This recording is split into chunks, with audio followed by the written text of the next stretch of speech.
અમદાવાદના શિલદની આનંદ નિકેતન સ્કૂલમાં બેદરકારી બદલ ડીઓના એક્શન. સ્કૂલના કરિક્યુલમ ડિઝાઇનર મુંજા શમ્સને સસ્પેન્ડ કરવામાં આવ્યા છે. સ્કૂલના 2 સુપરવાઇઝરને તાત્કાલિક અસરથી સસ્પેન્ડ કરી દેવાયા.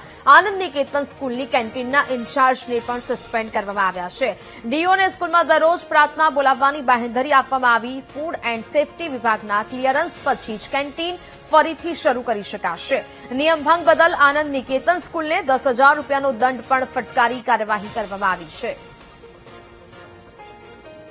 તે તાત્કાલિક અસરથી મુંજા શમ્સ કે જેઓ એજ્યુકેશન કન્સલ્ટન્ટ તરીકે અથવા કરિક્યુલમ ડિઝાઇનર જે શાળા દ્વારા જણાવવામાં આવેલું છે, મેનેજમેન્ટે જે આજે લેખિત ખુલાસો આપ્યો એમાં તેમને તાત્કાલિક રિલીવ કરવામાં આવે.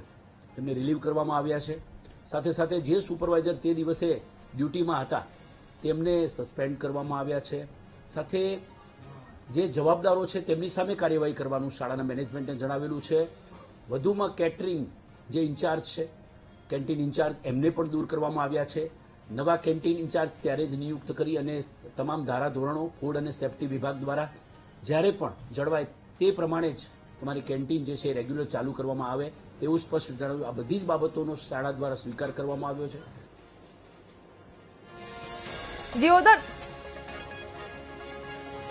તો 2 સુપરવાઇઝરને તાત્કાલિક રીતે સસ્પેન્ડ કરવામાં આવ્યા છે. નિયમ ભંગ બદલ કાર્યવાહી કરવામાં આવી છે. અમદાવાદના શિલદની આનંદ નિકેતન સ્કૂલમાં બેદરકારી બદલ ડીઓ એક્શન મોડમાં કેન્ટીન ઇન્ચાર્જને પણ સસ્પેન્ડ કરવામાં આવ્યા છે કે જ્યાં શિલદની આનંદ નિકેતન સ્કૂલનો આ વિવાદ અને હવે ત્યારબાદ સ્કૂલના 2 સુપરવાઇઝરને તાત્કાલિક અસરથી સસ્પેન્ડ કરી કાર્યવાહી કરવામાં આવી છે. આનંદ નિકેતન સ્કૂલની કેન્ટીનના ઇન્ચાર્જને પણ સસ્પેન્ડ કરી દેવામાં આવ્યા છે.